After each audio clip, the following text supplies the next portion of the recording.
আমি রাসেল আহমেদ আপনাদের স্বাগত জানাচ্ছি যমুনা টেলিভিশনের নিয়মিত আয়োজন ২৪ ঘন্টায় প্রেজেন্টেড বাই আকিজ সানশাইন। সমসাময়িক রাজনীতির বিষয়গুলো নিয়ে আমরা আলোচনা করি, তবে আজকে আমরা একটু বিশেষ বিষয় নিয়ে আলোচনা করতে চাই এবং আজকে আলোচনার বিষয় নির্ধারণ করেছি বিডিআর হত্যার দায়। এবং এই আলোচনার জন্য তিনজন অতিথি আমাদের স্টুডিওতে উপস্থিত হয়েছেন, তাদের সাথে শুরুতেই পরিচিত হয়ে নিচ্ছি। ডান দিক থেকে শুরু করছি, জনাব নূর খান লিটন, মানবাধিকার কর্মী, আপনাকে আলোচনায় স্বাগত। রয়েছেন জনাব ডেল এইচ খান, মুখপাত্র ও প্রধান সমন্বয়ক জনতার দল এবং সাবেক সেনা কর্মকর্তা, আপনাকে আলোচনায় স্বাগত। এবং রয়েছেন অ্যাডভোকেট সাকিব রহমান, পিলখানার নির্মম হত্যাকাণ্ডের শিকার শহীদ কর্নেল কুদরত ইলাহির ছেলে, আপনাকে আলোচনায় স্বাগত। আলোচনা শুরু করতে চাই, যেহেতু আসলে এটি নতুন করে আবার আলোচনায় এসছে, নতুন তদন্ত যে কমিশন ছিল, তদন্ত কমিশনের প্রতিবেদনের পর, এবং সেখানে বেশ কিছু নতুন বিষয় উঠে এসছে, সেগুলো নিয়ে আমরা আলোচনা করব।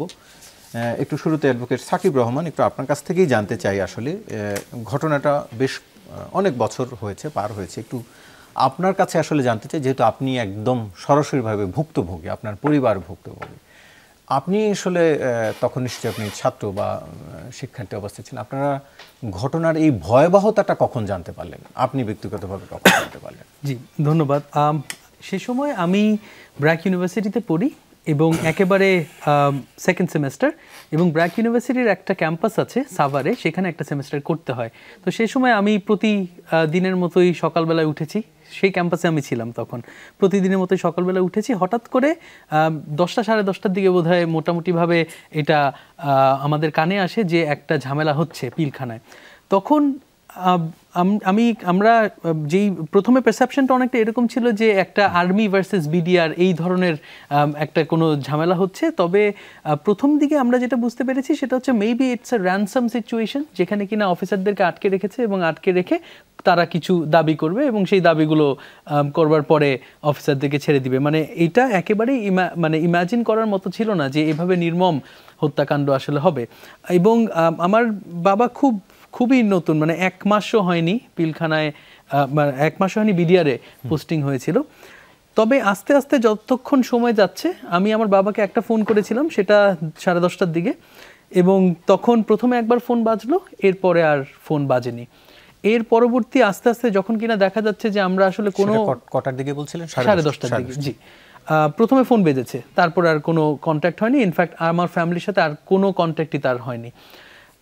এবং যখন কিনা দেখলাম যে দুপুর পেরিয়ে যাচ্ছে এবং আমরা তখনও অনিশ্চিত, ভেতরে তখন অলরেডি গোলাগুলি শুরু হচ্ছে, তখন আমার মা এবং আমার ফুপু আমাকে সেখান থেকে নিয়ে আসলেন।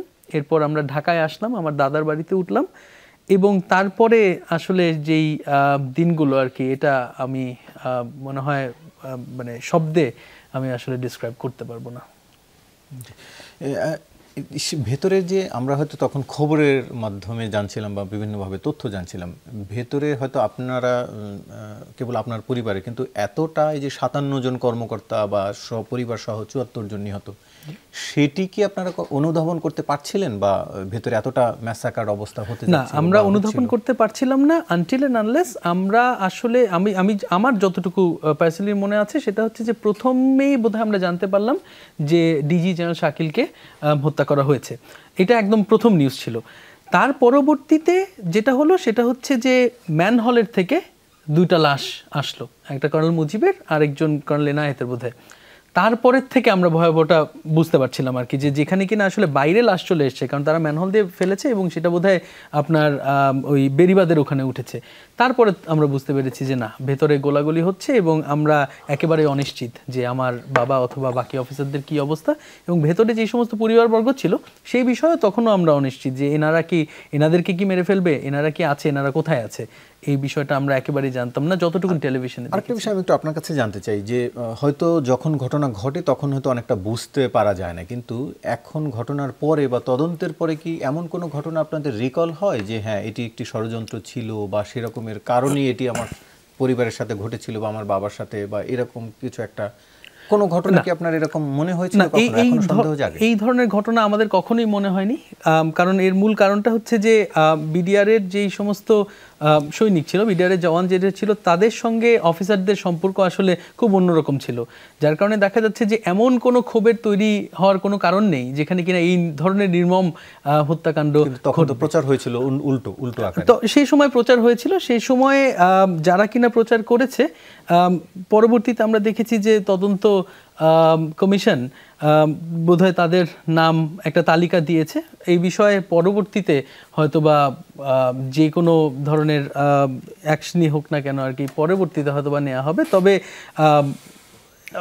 ওই প্রচারটাও খুব সীমিত আকারে ছিল, কিন্তু পরবর্তীতে মানে ওই প্রচার হওয়ার সঙ্গে সঙ্গেই দেখা গেছে কি যে মানুষ বুঝে গেছে যে না, এরকম ডিসপ্রপোর্শনেট ভাবে যখন আপনি হত্যা করছেন সেটা আসলে কোনো ক্ষোভের বহিঃপ্রকাশ না, it is something much bigger.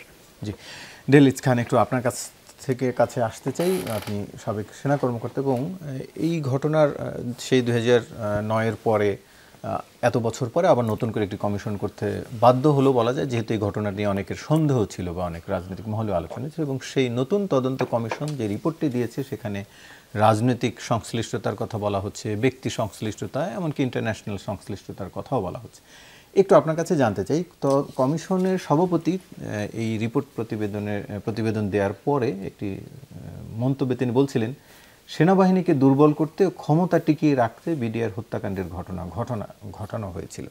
একটু আপনার কাছ থেকে জানতে চাই, কেন সেটি ঘটানো হবে, কেন প্রয়োজন? ধন্যবাদ। প্রথমেই আমি খুব আবেগ আপ্লুত হয়ে যাই, যেহেতু আমি একটা সময় বাংলাদেশ সেনাবাহিনীতে ছিলাম, এবং যখন আমাকে কেউ বলে যে আপনারা তো আপনাদের 57 জন ভাইকে বাঁচাইতে পারেন নাই, তখন যে গ্লানি কাজ করে, যে লজ্জা কাজ করে, এটা একটা ওয়েক আপ কল হিসেবে ভবিষ্যতে বাংলাদেশ সেনাবাহিনী যতদিন টিকে থাকবে ততদিন এটা একটা ওয়েক আপ কল হিসেবেই রয়ে যাবে। আসলেও পারিনি আমরা। ঢাকায় within the range of every possible মানে ম্যানুভার করার যে সুযোগ ছিল, থাকার পরেও একটা মানে বেষ্টিত এরিয়ার ভেতরে এই কিলিংটা যে হলো, এটা অত্যন্ত দুঃখজনক, ন্যাক্কারজনক। একজন শহীদ পরিবারের সদস্যের পাশে আছি আমি, তার লাইফের উপর দিয়ে কি গেছে আমি এটা কল্পনা করতে পারি না। কারণ যখন এই ঘটনা ঘটে তখন আমি ক্যাপ্টেন ছিলাম, ইয়াং ক্যাপ্টেন, তার মানে উনি ভার্সিটি লেভেলে ছিলেন। তখন না এই জিনিসটা আসলে ওভাবে অনুধাবন করাটাও ডিফিকাল্ট ছিল আমার জন্য। আমি personally I was in a shock, কারণ আমি আর্মিতে জয়েন করছিলাম তো আসলে অ্যাকশনের জন্য, বাট আমার ব্রাদার অফিসাররা মারা যাচ্ছে ওখানে, ডিজি মানে জেনারেল শাকিল মারা গেছেন, এটা নিউজে চলে আসছে, and we are not taking any action. এই ইনঅ্যাকশন যে কত দুঃখজনক হতে পারে, কত মর্মান্তিক হতে পারে, এটা আসলে মানে যারা মানে ব্রাদার্স অ্যাট আর্মস, এবং আমরা যেটা বলি মানে শিবালরি, ওই শিবালরিতে খুব আঘাত করে। সামরিক বাহিনীর সদস্যদের জন্য একটা শব্দ আছে, হেরাল্ড্রি, মানে হচ্ছে অস্ত্র বহন করার বৈধ অনুমোদন, এটাকে ইংলিশে বলে হেরাল্ড্রি। তো ওই অনুমোদন থাকার পরেও আপনি মনে করেন যে কিছু করতে পারছেন না। সো এই অক্ষমতার কারণে আমি অত্যন্ত ডেলিভারেটভাবে এই বিডিআর পিলখানায় যে অফিসার হত্যার ঘটনাটিকে এড়িয়ে যাওয়ার চেষ্টা করি, সবসময় এড়িয়ে যাওয়ার চেষ্টা করি। কারণ হচ্ছে যে কিছুই করতে পারি নাই আমি তখন, এবং আমাদের তখনকার যে বিশাল মানে ডেকোরেটেড জেনারেলসরা ছিল, তারা এটার সাথে কেউ কেউ ইনভলভ ছিল, এটাও আরেকটা লজ্জা। তো বাংলাদেশের হিস্ট্রিতে না, গ্লোবাল হিস্ট্রিতেই 57 জন মিলিটারি অফিসার একটা সিঙ্গেল এঙ্গেজমেন্টে মারা যাওয়ার হিস্ট্রি আর নাই। হ্যাভিং সেড দ্যাট, আপনি যেটা বললেন যে আর্মিকে কেন উইক করার জন্য এটা করা হয়েছে, এটার মানে ইটস গুড যে একটা সার্টেন টাইম পরে এসে একটা নিরপেক্ষ তদন্ত হলো। কারণ আমরা যখন আর্মিতে ছিলাম তখন আমি অবাক হতাম দেখে যে একটা সময় এসে ধীরে ধীরে এই মানে 25শে মার্চ পালন করাই বন্ধ হয়ে গেল। মানে ইট ওয়াজ সো লিমিটেড যে সকালে শুধু আপনি ফজরের নামাজের পরে একটু দোয়া করবেন অথবা আসরের নামাজের পরে একটু দোয়া করবেন, এবং এটা আর কোনোভাবে উদযাপন করা যেত না, এটা নিয়ে কথা বলা যেত না। কারণ অলরেডি একটা প্রচণ্ড ভীতি ছড়ায় গেছে এই কারণে যে এটাতে যারা প্রতিবাদ করেছিল তারা সবাই এফেক্টেড হয়েছিল। আমি আমার নিজের কথা বলতে চাই না, but maybe I was also affected, এবং যেটা আমাকে ডিসিশন নিতে বাধ্য করছে আর্লি রিটায়ারমেন্টে আসার জন্য। তো কেন এফেক্টেড হওয়া? কারণ ওই টাইমে ইমোশন যারা দেখাইছে, যারা মুখ খুলছে, এটার ব্যাপারে প্রতিবাদ করছে, তাদের প্রত্যেককে প্যানালাইজ করছে army. How dangerous it is, এক নাম্বার। এটা কি আর্মিকে উইক করা না? আমার কি আর্মিতে দেওয়ার কিছু ছিল না? আপনি যদি এখন আমাকে বলেন যে you are a brilliant mind, তো আমি আর্মিতে থাকলে তো এই ব্রিলিয়ান্স আমি ওখানে কাজে লাগাইতাম। ওই সুযোগ তো আমাকে দেওয়া হয় নাই, আমাকে নিরুৎসাহিত করা হয়েছে। আর্মিতে থাকা অবস্থায় যখন আমরা এই জিনিসগুলো দেখতাম যে বিডিআরের এই যে ঘটনাটাকে মানে প্রেশার দিয়ে আস্তে আস্তে ভুলে দেওয়া হচ্ছে, দিস ইজ না পয়েন্ট নাম্বার 1। পয়েন্ট নাম্বার 2 হচ্ছে একটার পর একটা তদন্ত দেখলাম আমরা।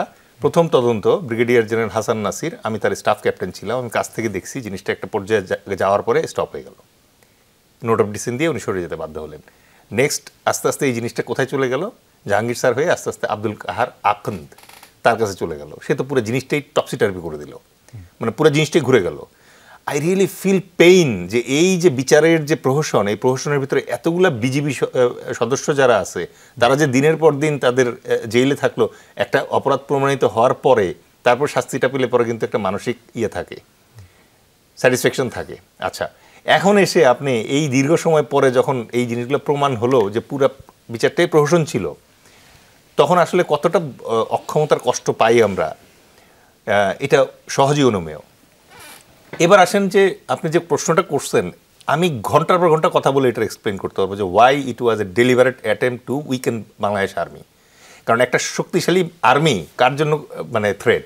1971 সালের নভেম্বর মাসে যে গোলামি চুক্তি করা হয়েছিল, ওই চুক্তিতে পরিষ্কারভাবে বলা ছিল 3 নম্বর ক্লজে যে ইন্ডিয়া চায় বাংলাদেশের সাথে চুক্তি করতে, যেই চুক্তিতে থাকবে বাংলাদেশের নিজস্ব কোনো সেনাবাহিনী থাকবে না, রাইট? শুধুমাত্র একটা রক্ষী বাহিনী টাইপের একটা বাহিনী থাকবে, যেটা ইন্টারনাল ক্যাওস দেখার জন্য, বাকি পুরো প্রতিরক্ষার দায়িত্ব ইন্ডিয়ার হাতে তুলে দেওয়া লাগবে। ইন্ডিয়ার যদি ভয় পেয়ে থাকে একমাত্র কাউকে, সেটা হচ্ছে বাংলাদেশ সেনাবাহিনীকে, নাম্বার 1। নাম্বার 2 হচ্ছে দিস ইজ বাংলাদেশ আর্মি, যারা বর্ডার গার্ডের মতো এরিয়াতে এই এলিমেন্টে অফিসার্স ক্যাডারে মিলিটারি অফিসারদেরকে দেয়। মিলিটারি অফিসাররা যখন ওখানে যায় তখন একই সৈনিক, কিন্তু ওই যে ট্যাকটিক্যাল বুদ্ধিবৃত্তি এবং সাহসের ডিফারেন্সের কারণে এই পদুয়াতে তারা মার খেলো, বুড়িমারিতে মার খেলো। এই কারণে এই প্রতিশোধের জন্য তাদের ভেতরে একটাই আকাঙ্ক্ষা ছিল, তারা সংসদে এটা বলেছিল যে এটা প্রতিশোধ নেওয়া হবে। এই প্রতিশোধের জন্য তাদের মুখ্য যেটা ছিল সেটা হচ্ছে বাংলাদেশ আর্মির মেরুদণ্ড ঘুরিয়ে দেওয়া। বাকিটার সুযোগ পেলে বলবো। জি, আমি আবারও আসছি। Thank you. জড়িতের কথা বলা হচ্ছিল, একটু নূর খান লিটন, একটু আপনার কাছে জানতে চাই যে হত্যাকাণ্ডের এই প্রতিবেদনটি নিশ্চয়ই আপনি তো ভালো করেই দেখেছেন, নিশ্চয়ই হত্যাকাণ্ডের সঙ্গে সম্পৃক্ত যে শেখ হাসিনা, বিদেশে পলাতক শেখ ফজলুর তাপস, আওয়ামী লীগ নেতা ফজলুল করিম সেলিম, মির্জা আজম, জাহাঙ্গীর কবির নানক, সাবেক স্বরাষ্ট্রমন্ত্রী সাহারা খাতুন সহ আরও অনেকের নাম আছে। তারাই বা কি করে মানে এর সাথে সংশ্লিষ্ট হতে পারে বলে আপনি মনে করেন? দেখেন, প্রথম হচ্ছে আমি পুরা রিপোর্টটা দেখিনি, তারপরে আমি এই যে ভাষা কিছু জিনিস দেখেছি, আর আমি নিজে স্বচক্ষে যে জিনিসগুলো আমি দেখেছি সেটা নিয়ে আমি কথা বলতে পারি। কারণ আমি একজন মানবাধিকার কমিশনের পক্ষ থেকে সংবাদ মাধ্যমে কথা বলেছে তারা। আমি একজন মানবাধিকার কর্মী হিসাবে ওই দিন যখন ঘটনার খবর পাই, খুব স্বাভাবিক কারণেই এই বিষয়টা আমাদের নজরে রাখতে হয়েছে। এবং নজরে রাখতে যে জিনিসগুলো আমরা দেখলাম, প্রথম হচ্ছে যে 57 জন অফিসার, ক্যাপ্টেন টু জেনারেল পর্যন্ত প্রত্যেক ধাপের আপনার অফিসার ওখানে হত্যাকাণ্ডের শিকার হলেন। এবং আরেকটা বিষয়ে খুব চিন্তার, সেটা হচ্ছে এর ভিতরে ব্রিলিয়ান্ট কিছু অফিসার ছিলেন যাদের নৈতিক মান সম্পর্কে আমরা জানি। তাদেরকে কি করে ওই জায়গায় একত্রিত করা হয়েছে, এই প্রশ্নটা কিন্তু আমি এখনও খুঁজে পাইনি। আমি জানি না পুরা রিপোর্টে কিভাবে এটা বর্ণনা করা হয়েছে। ওই সময়ে এই অফিসারদেরকে কি করে একই জায়গায় নিয়ে আসা হলো, যেমন একজন চাক্ষুষদার বাবা দিনাজপুরে, যেমন ধরেন ওই 1 মাসের মধ্যে বা 1.5 মাসের মধ্যে অনেক অফিসার এসছেন যাদের অনেকগুলি, আমি আবারও বললাম, নৈতিক মানদণ্ডে বিবেচনায় তারা একটা স্তরে ছিলেন যেটা ঈর্ষা করার মতো। আমি এর বাইরে আর শব্দগুলি বললাম না, আরও অনেক কিছু বলা যায়। তো এই অফিসারদেরকে এক জায়গায় আনা হয়েছে নিশ্চয়ই একটা পরিকল্পনার ভিত্তিতে, এবং সেই অফিসারদের লাকিলি 1-2 জন বেঁচেছেন কিনা জানি না, তো অধিকাংশই মারা গেলেন। এবং তাদের 1-2 জনের লাশ এখনও কিন্তু পাওয়া যায়নি। আমার যতদূর মনে আছে। আমার মনে আছে ঘটনার পর আমি সহ কয়েকজন সাংবাদিক দেশি বিদেশি আমরা ধানমন্ডি সায়েন্স ল্যাবরেটরি বিডিআর 3 নম্বর গেট, আমার বাসাও বিডিআর 3 নম্বর গেটের কাছেই ছিল, ফলে দিবারাত্রে বাসায় থাকলে তো পর্যবেক্ষণের ভিতর মানে চেষ্টা করেছি, আর আমরা যখন রাস্তায় ছিলাম আমি তখন তো এই জিনিসগুলি বোঝার চেষ্টা করেছি এবং আমি দেখেছি যে কত দ্রুত সেনাবাহিনী কাছাকাছি অবস্থান নিল, পাল্টা গুলিতে একজন সম্ভবত সেনাবাহিনীর সৈনিক নিহত হলেন, চা বিক্রি করতেন এরকম একজন নিহত হলেন, মানে আমার যতটুকু মনে আছে ভাষা বলছি। এবং তারপর দেখলাম সেনাবাহিনী হঠাৎ ওখান থেকে সরে যেয়ে পর্যায়ক্রমে আবাহনী মাঠের যে আস্তানা গাড়ল। তো এইটাও আমার কাছে খুব অবাক লাগছে, কারণ ভিতরের সংবাদ যে পাওয়া যায়নি এ কথাটা সঠিক না। ভিতরে যে ভয়াবহ কিছু ঘটছে বা ঘটতে যাচ্ছে এই জিনিসটা আসলে আমার যেটা মনে হয় সংবাদকর্মী থেকে শুরু করে যারা এই বিষয়টি সম্পর্কে অবজার্ভ করছিলেন তারা অনুমান করছিলেন যে ভিতরের অবস্থা ভয়াবহ। আমরা হেলিকপ্টারও চক্কর দিতে দেখেছি, কিন্তু রেস্কিউ অভিযান আমরা দেখিনি, বরং সেনাবাহিনী এগিয়ে উড্র হতে দেখেছি। এটা হচ্ছে আমার চোখে দেখা। তারপরের যে ঘটনাগুলি যে থেকে বিডিআরের ভিতর থেকে গুলি করা, গ্রেনেড নিক্ষেপ করা, এটা আমরা দেখেছি। আমি বিডিআর 3 নম্বর গেটে নিজে দেখেছি যে গ্রেনেড নিক্ষেপ করলো, পাবলিককে সরিয়ে দিল। এই ঘটনা 57 জন অফিসার মারা গেল এবং তাদের লাশ, একটা বড় অংশের লাশ আপনি ভেসে সুয়ারেজ লাইন দিয়ে গেল, আবার কবর আবিষ্কার হলো, গণকবর এগুলো। এবং এইখানে তখন যারা ক্ষমতায় ছিলেন তাদের সাদা পতাকার মহড়াও দেখেছি, নানান ধরনের তৎপরতা দেখেছি। এবং এখন তো অনেকের ভিতর দিয়ে অনেক জিনিস বেরিয়ে আসছে, লেদার লিটনের বাবা, তাদের আওয়ামী লীগ সম্পৃক্ততা, এরকম অনেক জিনিস আছে। তারপরে আমরা দেখলাম সাদা পতাকা নিয়ে প্রবেশ করলেন। তারপর রাত্রেবেলা স্বরাষ্ট্রমন্ত্রী সাহারা খাতুন অস্ত্র সমর্পণের একটা মহড়া আমরা দেখেছি। এই জিনিসগুলি তো দেখেছি। এই জিনিসগুলি দেখার ভিতর দিয়ে কয়েকটা প্রশ্ন আমার নিজের কাছে এসছে। একটা হচ্ছে এই অফিসারদেরকে, এই অফিসাররা সেই অফিসার যাদের ওই যে বললাম শুধু নৈতিক মানদণ্ডের কথা বললাম, অন্যান্য বিষয়গুলি নাই আনলাম আমি আলোচনায়। এই অফিসারদেরকে কোন পরিকল্পনার ভিত্তিতে, কোন নির্দেশনার ভিত্তিতে আসলে বিডিআর ওই সময় পোস্টিংটা হলো? 1। 2 নম্বর হচ্ছে প্রধানমন্ত্রীর দরবারে উপস্থিত থাকার কথা ছিল, উনি যাননি। কোন মেসেজের ভিত্তিতে উনি যাননি, এটা একটা প্রশ্ন থেকে যায়। আর যদি সেরকম কোনো কারণে উনি নিরাপত্তাহীনতার যদি কোনো বিষয় থাকে, শঙ্কা যদি থাকে, উনি নিশ্চয়ই কোনো না কোনো কর্নার থেকে সেটা পেয়েছেন, সেটাও আমাদের জানা দরকার। দ্বিতীয় হচ্ছে খুবই গুরুত্বপূর্ণ বিষয়, সেটা হচ্ছে যে আর্মি টেকওভার করার পর ওইখানে কারা কিভাবে জিজ্ঞাসাবাদের শিকার হয়ে হত্যাকাণ্ডের শিকার হয়েছেন। আমি শুধু একটা সাইড দেখেছি 57 জন অফিসার, আর একটা দিক যদি দেখেন, আমি নিজে দেখেছি তো আপনার কি বলে নিউ মার্কেটের কোনায় লাশ ফেলে আসছে বিডিআরের। আমি দেখেছি ওই যে রহিম সাহেব যে বিডিআরের ডিএডি ছিল সম্ভবত, তার মৃতদেহ আমি ঢাকা মেডিকেলে যেয়ে দেখেছি। এবং অসংখ্য মানুষ ওই সময় নির্যাতনের শিকার হয়েছে এবং পরবর্তীতে পলাতক অবস্থায় অনেককে র্যাপিড অ্যাকশন ব্যাটালিয়ন র্যাব বিভিন্ন জায়গায় ধরে ওই কি একটা অপারেশনের নাম দিয়ে হত্যা করেছে। এবং তার 2-1টি ঘটনা আমার ধারণা আইসিটিতে হয়তো উঠবে খুব শিগগিরই। এই যে বিষয়গুলি, এই বিষয়গুলি খুব স্পষ্ট ইঙ্গিত দেয়। একটা হচ্ছে আমি এটা খুব স্পষ্ট যে আমাদের সেনাবাহিনীকে দুর্বল করা, এটা অবশ্যই 1 নাম্বার একটা কাজ। যারাই এটা করুক না কেন, এটা হচ্ছে বড় ঘটনা। আমাদের মানে মুক্তিযুদ্ধের সময়কালও এর অর্ধেক অফিসার মারা গেছে বলে আমার জানা নেই, পুরা মানে মুক্তিযুদ্ধ চলাকালীন সময়ে। আমরা অনেক কিছুতে ধরেন পুলিশ, সেনাবাহিনী, র্যাব, তাদের অনেক সমালোচনা করি, অনেকের অনেক কর্মকাণ্ডের, কিন্তু এটা তো ঠিক যে আমাদের মহান মুক্তিযুদ্ধে তাদের যে আত্মত্যাগ, এটা কোনোভাবে অস্বীকার করার সুযোগ নেই। বা এই যে বিডিআরের যে ঘটনাটা ঘটলো ওখানে হত্যাকাণ্ড, সেখানে যে নির্মমভাবে হত্যাকাণ্ডগুলি সংঘটিত হয়েছে, 57 জন অফিসার, তাদের পরিবারের সদস্য প্রায় 15-16 জন, তারপর চায়ের দোকানদার, তারপর ওই যে সেনাবাহিনীর একজন সৈনিক, এই ঘটনাগুলো আমাদেরকে কি ইঙ্গিত দেয়? আলোচনা আমি আবারও আসছি আপনার কাছে, তার আগে একটু বিরতি নিয়ে আমি আসি। বিরতির পরে আরেকটি বিষয় একটু জানতে চাইব। এই ঘটনায় তখন তো আওয়ামী লীগের সময় তদন্ত কমিটি গঠিত হয়েছে এবং তার একটি কমিটিতে দায়িত্ব ছিলেন বর্তমান অন্তর্বর্তীকালীন সরকারের স্বরাষ্ট্র উপদেষ্টা জাহাঙ্গীর আলম, তিনি নিজেও সেটি ছিলেন। একটু সেটি নিয়েও একটু আলোচনা করতে চাইব জনাব ডেলিজ খান, একটু আপনার কাছ থেকে সেটি জানতে চাইব। তবে তার আগে একটু বিরতি নিয়ে আসি। দর্শক সঙ্গেই থাকুন, ফিরছি কিছুক্ষণের মধ্যেই। আবারও স্বাগত, দেখছেন 24 ঘন্টা। ডেলিজ খান, আমি আপনার কাছে আসছি, তবে তার আগে আমি একটু অ্যাডভোকেট সাকিব রহমানের কাছ থেকে আরেকটি বিষয় একটু নিয়ে আসছি। সেটি হচ্ছে এইখানে আমরা আরেকজনের জড়িত থাকার তথ্য তদন্ত প্রতিবেদনে, যেটি হচ্ছে বর্তমান পুলিশ প্রধান বাহারুল আলম, তিনি তখনকার সময় এসবিতে দায়িত্বে ছিলেন এবং তার বিরুদ্ধে অভিযোগ এসছে। এটির মধ্যে গণমাধ্যমেও খবর হয়েছে।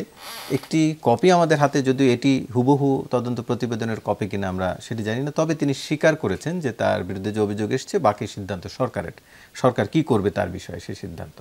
অভিযোগ তার বিরুদ্ধে যে তিনি কমিশনকে অনুমান ভিত্তিক তথ্য দিয়ে বিভ্রান্তি সৃষ্টি করেছেন, রাজনৈতিক উদ্দেশ্যে সরকার বিরোধীদের ফাঁসিয়েছেন। আপনাদের কাছ থেকে একটু জানতে চাইছি যে পরিবাররা কিভাবে দেখছেন আসলে বিষয়গুলো, তিনি তো এখন পুলিশ প্রধান। জি, আমার কাছে মনে হয় যে পরিবার শুধু না, আমার কাছে মনে হয় দেশবাসী ইন জেনারেল এই তদন্ত কমিশনের যে রিপোর্টটা, এইটা হঠাৎ করে এতটা ইমপ্রেসিভ হলো কেন? এনারা যখন প্রেস কনফারেন্স করলেন, এনারা কিন্তু এমন কোনো কথা বলেননি যেগুলো আমরা জানতাম না। ইনফ্যাক্ট যাদের কথা এখানে এসছে শহীদ পরিবারবর্গ, আমরা কিন্তু অলরেডি ইন্টারন্যাশনাল ক্রাইমস ট্রাইব্যুনালে গিয়ে এনাদের নামে অভিযোগ দায়ের করেছি গত বছর ডিসেম্বর 20 তারিখে। প্রায় সকলের নাম ছিল।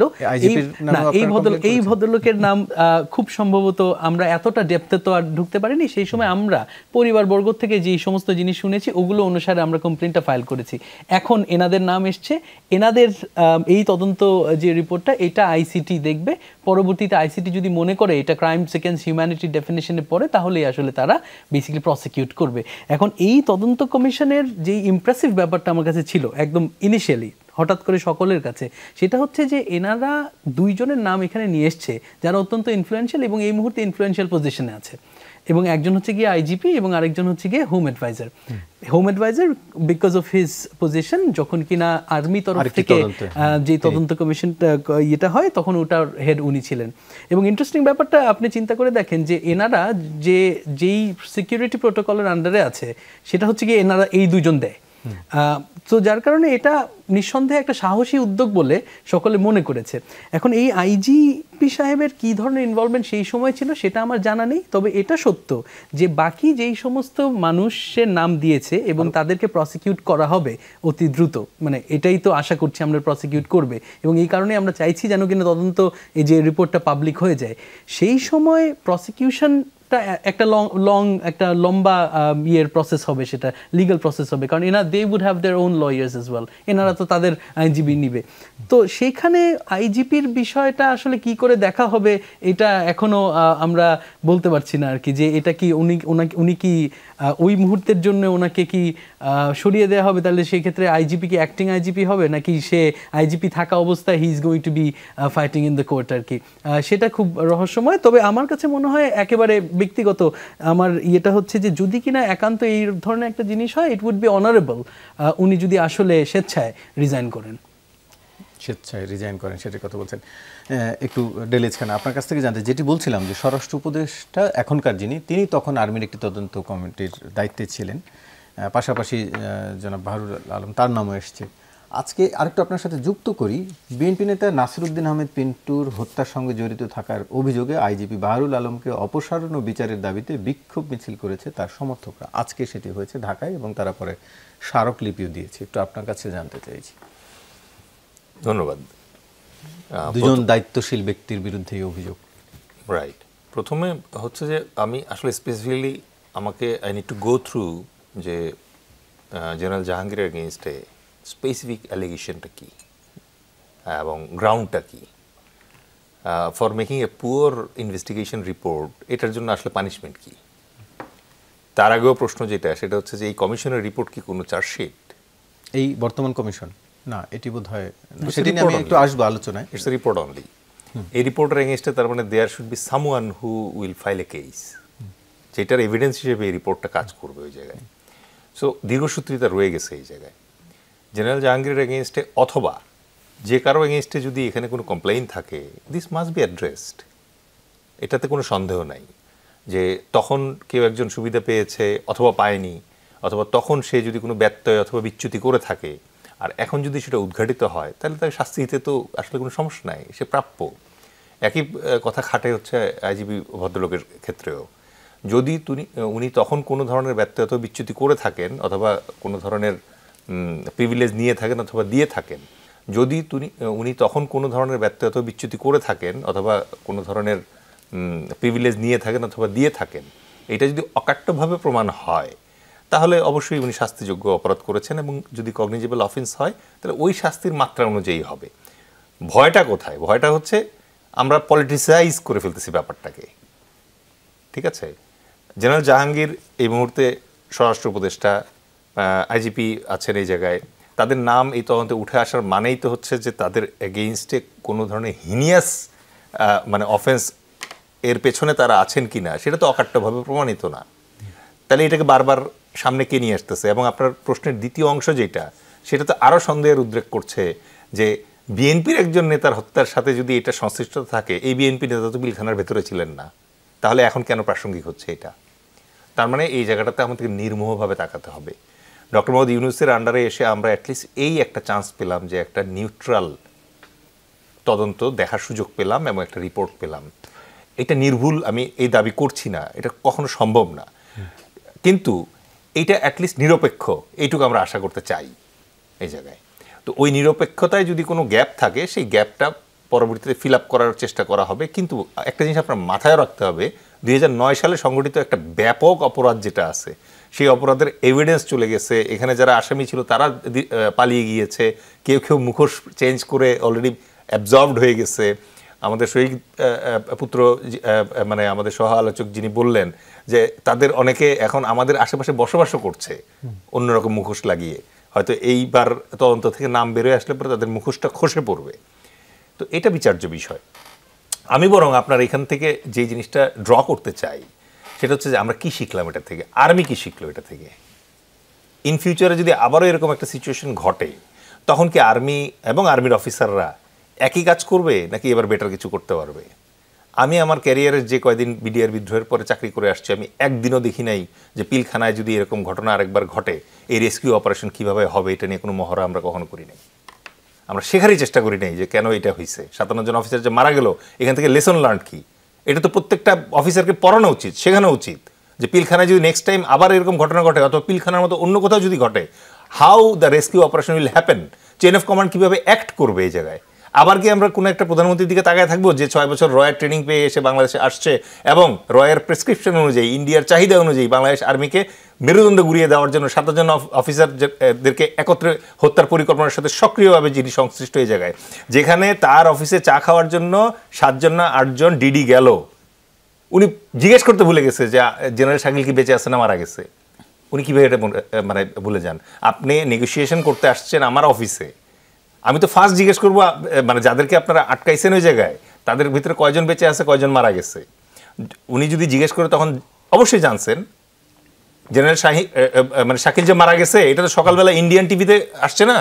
তাহলে এই ঘটনার পরে প্রধানমন্ত্রীর সামনে যদি ডিডি তৌহিদ গিয়ে থাকে, ডিডি তৌহিদকে উনি জিজ্ঞেস করেন নাই যে ইন্ডিয়ান নিউজে তো আসছে যে শাকিল সাহেব নাকি মারা গেছে, ডিডি তৌহিদ যদি মিথ্যাও বলে থাকে যে না ম্যাডাম মারা যায় নাই, মানে উনি এখন জীবিত আছে, তাহলে উনি কি করতেন? ওনার জায়গায় যে কোনো একটা সুস্থ মস্তিষ্কের মানুষ হলে বলতেন যে ফোনে মেলান, আমি এই মুহূর্তে আগে শাকিল সাহেবের সাথে কথা বলতে চাই, কথা বলি আমি। এইটুকু যেই কাজ উনি করেন নাই, শেখ হাসিনা যে এই হত্যাকাণ্ডের সঙ্গে সংশ্লিষ্ট, এটা তো আমরা 2009 সালেই জানতাম, কিন্তু আমাদের শক্তি ছিল না। আই থ্যাঙ্ক জুলাই, যে জুলাই এই ডাইনিকে মনে করেন যে এখান থেকে উৎখাত করছে এবং আজকে এই জিনিসগুলো উদ্ঘাটিত হচ্ছে। পুরা তদন্ত এখন যেই পর্যায়ে গিয়ে পৌঁছাইছে, আজকে ভারতের সংশ্লিষ্টতা আছে। How you'll deal with Bharat? একটু নূর খান লিটন, আপনার কাছে জানতে চাই, যেই দুইজন নিয়ে আলোচনা হচ্ছে তদন্ত প্রতিবেদন, আমি আরো একজন যোগ করতে চাই। জি, আপনি নিশ্চয়ই যোগ করবেন। আরো 5 জন পুলিশ কর্মকর্তার বিরুদ্ধেও অভিযোগ হচ্ছে এবং তারা সবাই তদন্তের সাথে জড়িত ছিলেন এরকমের বিভিন্ন কর্মকর্তা। আরেকটি বিষয় একটু আপনার কাছে জানতে চাই, যে তিনি যে প্রসঙ্গটি তুললেন, যেই দুইজন এখন দায়িত্বে রয়েছেন, সিকিউরিটির দায়িত্বে এবং গুরুত্বপূর্ণ দায়িত্বে, তাদের সংশ্লিষ্টতা না থাকলে কি আসলে প্রতিবেদনে এই সময় এসে দেওয়া সম্ভব হয় কিনা, বা আসলে কিভাবে দেখছেন, একটু আপনার বিশ্লেষণ আসলে। দেখেন, আমি এখনো এমন একটা সময় বিবেচনা করতে পারছি না যে সময়ে সব সত্য প্রকাশিত হবে। আমি সরি। 1 2 নম্বর হচ্ছে, আপনারা দেখবেন রিপোর্টে, আমি জানি না, রিপোর্ট তো আমার দেখার সুযোগ হয়নি, সোশ্যাল মিডিয়াতে যেটা দেখেছি, আইজি নূর মোহাম্মদ, যার মেয়ের জামাই এই ঘটনায় নিহত হয়েছেন, তার নামও, হ্যাঁ, তার নামও কিন্তু এসছে। এখন হতে পারে যে আইজি হওয়ার কারণে তার নামটা কাহারাকন্দ কিন্তু অন্য জিনিস। সব যদি আমরা একসাথে মিলিয়ে ফেলি তাহলে কিন্তু অনেক কিছু ভুল করে ফেলবো। যেমন ধরেন, ওই সময় বিডিআরের ভিতর যখন হত্যাকাণ্ড হচ্ছে তখন বাইরে কিন্তু মিছিল হয়েছে বিডিআরের পক্ষে, সেনাবাহিনীর বিপক্ষে। এটা ভুলে যেন না। আপনারা যদি ওই সময়টা খেয়াল করেন, তো কারা করেছিল ওইটা, সেটাও আপনারা খেয়াল করা উচিত। সুতরাং সব কিছু মানে এক পেশে দেখার সুযোগ নেই। আপনি লেদার লিটনের নাম আনতেছেন, কিন্তু আরও যে লেদার লিটন ছিল তাদের নাম কই? মিছিল তো হয়েছে, এটা তো অস্বীকার করার উপায় নেই। এমনও ঘটনা ঘটেছে, পালিয়ে যাওয়া অফিসারদেরকে রাস্তার উপরে পিটানো হয়েছে। এই জিনিসগুলি তো আসছে না। সুতরাং আমি এখনো বলতে চাচ্ছি না যে এটাই মোক্ষম সময়, সব কিছু আমাদের সামনে উদ্ভাসিত হয়ে যাবে। কই বিডিআর সৈনিকরা যে নানানভাবে নির্যাতনের শিকার হয়ে হত্যাকাণ্ড হয়েছে পরবর্তীতে, সেইগুলি কই? এই রিপোর্টে সেগুলি আসা উচিত। কারা হত্যাকাণ্ডগুলি সংগঠিত করেছে, কি করে বিডিআর বিদ্রোহের সাথে, বিদ্রোহ বলি বা হত্যাকাণ্ড বলির সাথে যুক্ত বলে সন্দেহ করে বিডিআরের একাধিক জওয়ানকে তাদের লাশ আমরা নদীতে পেয়েছি। মানে সিমেন্ট বাঁধা লাশ, যাদেরকে ইন্টারগেট করলে হয়তো কিছু পাওয়া যেত, কিন্তু এই ঘটনাগুলি কিন্তু ঘটে গেছে। তো এগুলো আমাদের আসলে বিবেচনায় আনতে হবে। শুধুমাত্র ওই জাহাঙ্গীর সাহেব বা বাহার সাহেব বা নূর মোহাম্মদ, এদের নাম ওই সময়ের অবস্থানগত কারণে আমরা দিয়ে দিব, এত মানে বিষয়টা এত হালকাভাবে দেখার কোনো সুযোগ নাই। এটাকে আসলে পরিপূর্ণভাবে একটা হিসেবে দেখা উচিত, এবং রিপোর্টের প্রত্যেকটা ভাষা আমাদের বোঝা উচিত, এবং রিপোর্ট এটা কিভাবে এনেছে, এই যে মানুষগুলোকে আপনি দায়ী করছেন, একটা হচ্ছে মোটা দাগে আপনি বলছেন যে অমুকের ব্যর্থতা, অমুক দেশের সংশ্লিষ্টতা, এটার একটা ব্যাপার আছে, কিন্তু আপনি যখন ইন্ডিভিজুয়াল ব্যক্তিদের বিরুদ্ধে অভিযোগ আনছেন তাহলে সুস্পষ্ট করে আনতে হবে যে অভিযোগটা কি। সেখানে সুস্পষ্টই করা হচ্ছে। কি অভিযোগ বলেন? যেমন বাহারুল আলমকে কমিশন নিম্নবর্ণিত দোষী সাব্যস্ত করছে। কমিশনের তদন্তে অনুমান ভিত্তিক তথ্য দিয়ে বিভ্রান্তি সৃষ্টি করা, রাজনৈতিক উদ্দেশ্যে ঘটনায় সরকার বিরোধীদের ফাঁসানো, মিছিলকারীদের শনাক্ত না করে বিরোধী দলীয় কর্মীদের উপর দায় চাপানো, মিছিলকারীদের শনাক্ত না করা, এসবির তৎকালীন মাঠ পর্যায়ে টিম পরিচয় না জানিয়ে উক্ত টিম কর্তৃক সংগৃহীত তথ্য প্রমাণাদি কমিশনের চাহিদা অনুযায়ী প্রদান না করে কমিশনকে অসহযোগিতা করা, এটি হচ্ছে তার বিরুদ্ধে। এরকম প্রত্যেকের বিরুদ্ধে, কাহারাকন্দের বিরুদ্ধে আমি যতদূর জানি উনি তখন ডিআইজি র্যাঙ্কে ছিলেন, এবং পরবর্তীতে কিন্তু ওনাকে আর রাখা হয়নি পুলিশে। অনেক কিছু জিনিস কিন্তু এখন উদ্ঘাটনে মানে করা উচিত। আমি আবারও বলছি, মিছিল কিন্তু হয়েছিল, কিন্তু যদি ধরেন উনি এখন দায়িত্বে, এনারা দুইজনই, কিন্তু তাদের বিরুদ্ধে আবার অভিযোগ, সেটি আসলে কেন? মানে আমি এই প্রসঙ্গটা নিয়ে কথা বলতে চাচ্ছি না, কারণ এটা এত সেন্সিটিভ একটা বিষয় যে আমি যদি বলি যে আমি সহজে বলে দিতে পারি যে আপনারা পদত্যাগ করেন, এত সোজা বিষয়টা ভাবা উচিত না, কারণ নিরপরাধ কাউকে তো আমি বলতে পারি না। আরো এই ভাষা কি তদন্ত প্রতিবেদন নিয়ে প্রশ্ন আছে? প্রতিবেদনকে আরো মানে প্রতিবেদনটা পুরা দেখলে বুঝতাম যে আপনি কি ওইখানে যেভাবে ঢালাওভাবে বলা হচ্ছে, তাহলে তো আমরাও তো একটা কমিশনে আছি, আমরাও ঢালাওভাবে বলে দিতে পারি যে এই কারণে সব, এটা বলার সুযোগ নাই। আপনাকে বলতে হবে সুনির্দিষ্ট করে যে মিস্টার এক্স এই কারণে যুক্ত। আপনি যদি বলে দেন যে উনি তথ্য দিতে অপারগতা প্রকাশ করেছেন বা বিভ্রান্তিমূলক, আপনি তো এখনো জানেন না ওই মিছিল কারা করছে, আপনি তো ওইটা বলতেছেন না। মিছিলটা কারা করেছে এটা তো আপনি বলছেন না। এটি অবশ্য পূর্ণাঙ্গ রিপোর্ট পাওয়া গেলে হয়তো সেখানে লেখা হয়েছে কিনা। আমরা তো ওই পাড়ার ছেলে, আমরা তো দেখেছি। সুতরাং আপনারা ইনভেস্টিগেশনটা কেন গুরুত্ব দিয়ে করতে চাচ্ছেন না, আমার একটা প্রশ্ন। মিছিলগুলি হয়েছে, এগুলো তো মানুষ দেখছে, এমন না যে মানুষ দেখে নাই, ফুটেজও আছে। আমি বললাম তো, সেই মানুষদের দেখেন যে এরা কোন দলের কোন কর্মী বা কার সাথে ঘুরে বেড়াইতো, পেয়ে যাবেন। আমরা আলোচনায় আবারও ফিরবো, তবে তার আগে একটি বিরতি নিয়ে আমি আসি। আরেকটা জিনিস এই জায়গা বলে নেই, সেটা হচ্ছে ওই সময়কালে একটা জিনিস কিন্তু মানে আমার চোখে পড়েছে, সেটা হচ্ছে মানে ওই সময়ে একটা গ্রুপ চেষ্টা করেছে সেনাবাহিনীর বিরুদ্ধে একটা অবস্থান নিয়ে নিতে, এবং এক ধরনের প্রচারণারও আমি কিন্তু আপনাদেরকে এটা বলছি যে ওইটাও খোঁজা উচিত, যে আমরা আলোচনা আবারও এটাকে ইন জেনারেল সবাই ছিল। আবারও স্বাগত, দেখছেন 24 ঘন্টা আলোচনায় ফিরছি। অ্যাডভোকেট সাকিব রহমান, একটু আপনার কাছ থেকে শুরু করে জানতে চাই যে এই প্রতিবেদনের ভবিষ্যৎ কি, আসলে কিভাবে দেখেন? কারণ এরই মধ্যে যাদের নাম এসছে নতুন করে, তারা বেশ প্রভাবশালী, কেউ কেউ সরকারেরও অংশ। এতে কি কোনো কারণে এই প্রতিবেদনের ভবিষ্যৎ আবার ধুলোয় মিশে যেতে পারে? না, আমার মনে হয়েছে যে এমনিতে এই প্রতিবেদনটাই তো আসলে লাস্ট আনসার না, বিকজ এটার পরে তো আসলে এটা তো চার্জশিট না। তো যার কারণে কিছু কিছু জিনিস এসছে এবং তাদের আসলে they will be heard in the court. তবে যাদেরকে প্রসিকিউট করার দোষী আকারে একে প্রতিবেদনে দেওয়া হয়েছে তাদেরকে কোর্টে নিয়ে যাওয়া হবে। এটার পরবর্তী দেখা যাবে আর কি, যে আসলে প্রমাণিত হয় না কিনা প্রতিবেদন। কিন্তু এটা তো আর ফাইনাল না। অসুবিধাটা যেই জায়গাটা চ্যালেঞ্জিং আমার কাছে খুব অনেস্টলি মনে হয়, সেটা হচ্ছে যে দেখেন, এই যখন কিনা প্রতিবেদনটা আসলো, what were people more excited about? লোকে এক্সাইটেড ছিল এই বিষয় না কিন্তু যে আওয়ামী লীগের ইনভলভমেন্ট, এই বিষয়টা নিয়ে লোকে জানতো। এবং যেটা আমি আপনাকে বললাম যে আগের থেকে আওয়ামী লীগের নেতায় যে একেবারে শেখ সেলিম, তারপর জাহাঙ্গীর কবির নানক, মির্জা আজম, এদেরকে নিয়ে আমরা শহীদ পরিবারবর্গই আমরা কিন্তু অভিযোগ দায়ের করে এসেছি আদালতে গিয়ে। মানুষ আসলে যেটা জানতে চেয়েছে সেটা হচ্ছে যে যেই সমস্ত খুব আনফর্চুনেট বিষয়গুলো, কিন্তু যেই সমস্ত সেনা অফিসার এর সঙ্গে জড়িত, এনাদের কি হবে? এই যে এখন যে এই নামগুলো এসছে, আমি বলছি না যে তারা দোষী, তাদেরকে দোষী হিসেবে প্রতিবেদনে বলা হয়েছে মানেই যে তারা দোষী তা না, তাদেরকে সেটা কোর্টে যাবে, এটার পরে প্রমাণিত হতে হবে। কিন্তু এই জায়গাটায় লোকের এক ধরনের কিউরিওসিটি কাজ করে, আপনি গুম কমিশনের বেলায় দেখেছেন। এবং শুধু কিউরিওসিটি কাজ করে না, আমার কাছে মনে হয় যে একটা মহল খুব স্বাভাবিকভাবে, মানে it's a close net community, army তো একটা ক্লোজ নেট কমিউনিটি আর কি। তো যার কারণে দেখা যাচ্ছে যে এই জিনিসটা খুব আনকমফোর্টেবল সবার জন্যেই, যে এরকম কিছু মানুষ যারা আমাদের বাবার সাথে চাকরি করেছে, একসাথে মেসে থেকেছে, খেয়েছে, বিভিন্ন অপারেশন করেছে, তারা কিন্তু আমাদের সামাজিক জীবনের একটা অংশ ছিল। এই মানুষগুলো এখন এই কারণে আমরা জানতে পারলেও আমাদের জন্য আনকমফোর্টেবল। তবে এনাদেরকে তো আসলে ছাড় দেওয়ার কোনো উপায় নাই। এটা কোনোভাবে আপনি শহীদ পরিবারের উপরে হস্টাইল হতে পারবেন না, কারণ এইটা প্রতিবেদনের মধ্যে যেহেতু এসছে, পরবর্তীতে কোর্টে কি হবে সেটা দেখা যাবে। কিন্তু আমি আশা করব যে এইটা কোনো মহল থেকে যেন কোনো বাধা সৃষ্টি না হয় এবং তাদেরকে যেন কোনোভাবেই স্পেশাল ট্রিটমেন্ট না দেওয়া হয়। যে বিষয়টা কিন্তু আমরা খেয়াল করেছি গুম কমিশনের বেলায়, যে এই বিষয়টা কেন এতটা নিউজ আকারে হলো, এবং পরবর্তীতেও তাদের আইনজীবী, স্টেট অ্যাপয়েন্টেড আইনজীবী বাট নেভারদারলেস আইনজীবী তো বলেছে যে না, তারা অনলাইনে আসবে, তারা হাজিরা দিবে না, এটা দিবে না, সেটা দিবে না। আমরা হঠাৎ করে দেখলাম যে প্রেজেন্ট ভ্যান, এসি আলা প্রেজেন্ট ভ্যান তৈরি করা হলো। আমরা হঠাৎ করে দেখলাম যে জেলখানা তৈরি করা হলো, যেটা কিনা মেস।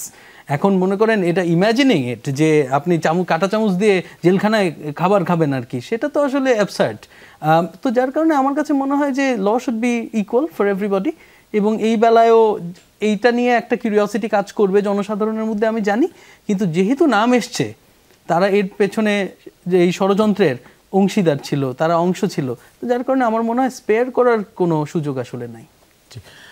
একটু নূরখান লিটন, আপনার কাছ থেকে জানতে চাই যে এই প্রতিবেদনটি তো চার্জশিট না কিংবা আদালতের বিচার কার্যের অংশ না, তাহলে এর ভবিষ্যৎ কি বা কিভাবে এটি কাজে লাগানোর সুযোগ রয়েছে? এইটা চার্জশিট না, এটা ঠিক আছে, কিন্তু যদি আইসিটিতে যায়, ধরেন এই রিপোর্ট প্রতিবেদনটা জমা পড়লে আইসিটির যে ইনভেস্টিগেশন টিম আছে তারা এটা অনুসন্ধান করবেন। সেইটার পরে যদি এদের নাম থেকে যায়, তখন এইটা বাদ দেওয়ার কোনো সুযোগ থাকবে না। কিন্তু ওই চূড়ান্ত জায়গায় যাওয়ার আগ পর্যন্ত কিছুই বলার সুযোগ নেই। তবে প্রতিবেদন এসছে, নিশ্চয়ই তারা অনেকভাবেই তাদের মতো করে একটা রিপোর্ট দিয়েছেন। সেই রিপোর্টের ভ্যালু কতটুক ইনভেস্টিগেশনে থাকবে সেটা নির্ভর করবে আইসিটিতে যাওয়ার পর যখন ইনভেস্টিগেশন। কারণ আমি আবারও বলতেছি, এটা কিন্তু চার্জশিট না, বা আমাদের যে তদন্ত রিপোর্ট আমরা মানে অনুসন্ধান রিপোর্ট দিচ্ছি সেটাও চার্জশিট না। ওইটা চার্জশিট দিবে কেবলমাত্র আইসিটি এবং সেটার উপর বিচার হবে। আগের যে তদন্তগুলো নিয়ে এখন অভিযোগ হচ্ছে এবং সেখানকার সে আগের তদন্তে যারা জড়িত ছিল তারা বিভিন্ন সময় অভিযোগও করেছেন বিভিন্ন মাধ্যমে যে তাদেরকে ম্যানিপুলেট করতে বাধ্য করা হয়েছে এই রিপোর্টগুলো। এবারের রিপোর্ট নিয়ে সেই ধরনের কোনো ভবিষ্যৎ নিয়ে আশঙ্কা রয়েছে? এই জিনিসগুলো নিয়ে এখনই কথা বলা, চূড়ান্ত কথা বলা আমার কাছে মনে হচ্ছে না যে সমীচীন হবে।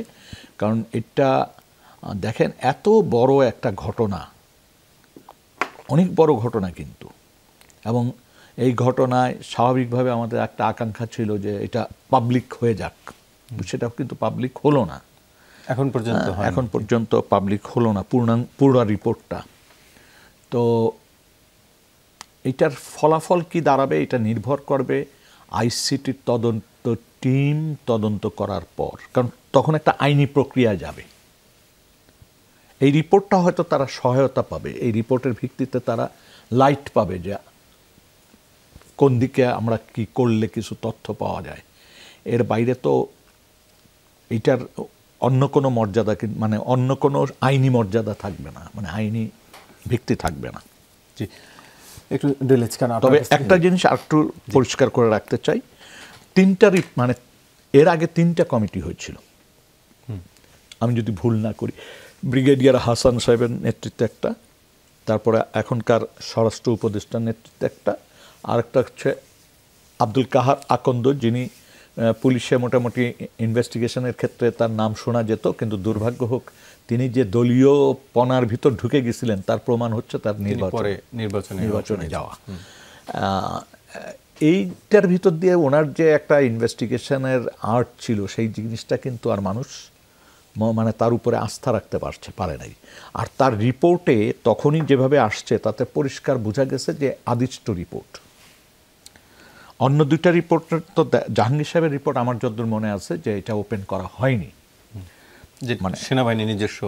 হ্যাঁ, এবং ওখানে মনে হয় কিছু বিষয় ছিল যেটা তৎকালীন সরকারের হয়তো পছন্দ হয়নি আমার ধারণা, যার জন্য এটা প্রকাশ হয়নি।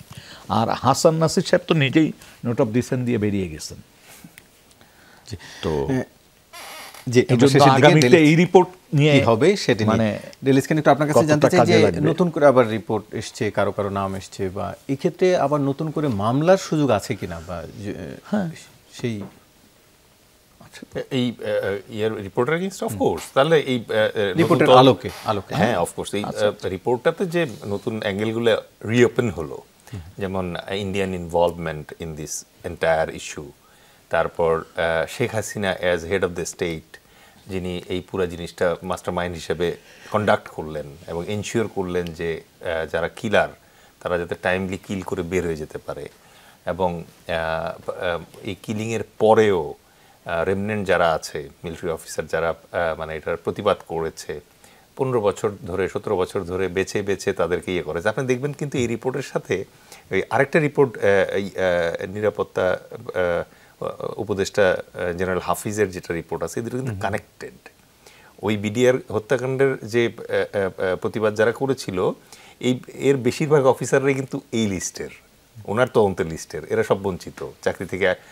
কিছু আছে যাদেরকে চাকরি থেকে বের করে দেওয়া হয়েছে, ফার্স্টে যেটা করতো মেরে ফেলতো, যেমন মেজর জাহিদ, তাকে মিরপুরে মানে 16টা গুলি করে মেরে ফেলছে, উনি তখন চাকরি করছেন, চাকরিরত অবস্থায় মেরে ফেলছে, এবং ওনার ওয়াইফকে বাচ্চা সহ 6 বছর জেল খাটাইছে।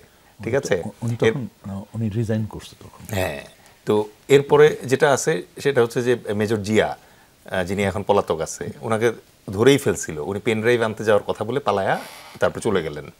এরপরে যখন তারা দেখলো যে না, মেরে ফেললে পরে বেশি সমস্যা হচ্ছে, ঠিক আছে, এরকম অফিসার আছে, যেমন সম্ভবত ক্যাপ্টেন রাজীব, যে আর্মাডার অফিসার ছিল, সে রাজমণি শাখা হোটেলের ওপর থেকে জাম দিয়ে পড়ছে, ওই হোটেল থেকে 800 না 900 গজ দূরে ওর বাসা, ওই হোটেলেই বা কেন গেল আর ওখান থেকে আত্মহত্যাই বা কেন করলো, আজ পর্যন্ত এই রহস্যের কোনো সমাধান হয় নাই।